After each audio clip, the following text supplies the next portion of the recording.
এক গ্রামে ছিল জোলা নামের এক দরিদ্র কিন্তু খুব ভালো ছেলে।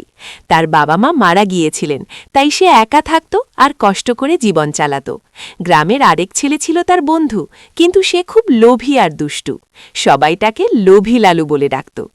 একদিন জোলা জঙ্গলে কাঠ কাটতে গিয়ে একটা পুরনো ভাঙা মসজিদের কাছে পৌঁছাল। সেখানে 7টা ভূত থাকত। ভূতগুলো খুব শক্তিশালী ছিল, কিন্তু তারা খুব একা আর বিরক্ত ছিল। জোলা ভয় না পেয়ে তাদের সাথে কথা বলল, হাসি মুখে খাবার ভাগ করে দিল। ভূতেরা খুশি হয়ে বলল, তুমি এত ভালো ছেলে, আমরা তোমাকে 7টা জাদুর জিনিস দেব।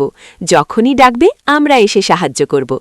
ভূতেরা জোলাকে দিল একটা জাদুর লাঠি, যা দিয়ে যা চাইবে তাই হবে, একটা আয়না যা ভবিষ্যৎ দেখায়, একটা টুপি যা পরলে অদৃশ্য হয়ে যায়, একটা জুতো যা পরলে আকাশে উঠতে পারে, একটা বাঁশি যা বাজালে সবাই নাচতে শুরু করে, একটা থলি যা কখনো খালি হয় না, সোনা টাকা দিয়ে ভরা, আর সবচেয়ে বড় উপহার 7 ভূতের বন্ধুত্ব, যারা বিপদে সব সময় পাশে থাকবে।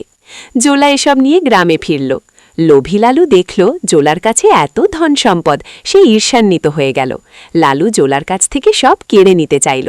সে রাজার কাছে গিয়ে মিথ্যা বলল যে জোলা চোর, জাদু করে রাজ্যের ধন চুরি করছে। রাজা জোলাকে ধরে আনতে বললেন। জোলা বুঝল তার বিপদ, সে ভূতদের ডাকল। 7 ভূত এসে লোভী লালুকে শাস্তি দিল, তাকে জাদুর বাঁশি দিয়ে সারা দিন নাচতে বাধ্য করল, তারপর অদৃশ্য টুপি পরিয়ে তাকে গ্রামের বাইরে ছুঁড়ে ফেলল। লালু আর কখনো লোভ করতে পারল না। জোলা তার জাদুর জিনিস দিয়ে গরিবদের সাহায্য করল, রাজ্যে শান্তি ফিরিয়ে আনল। রাজা খুশি হয়ে জোলাকে অনেক সম্মান দিলেন। শেষে জোলা 7 ভূতের সাথে বন্ধুত্ব রেখে সুখে শান্তিতে থাকতে লাগল।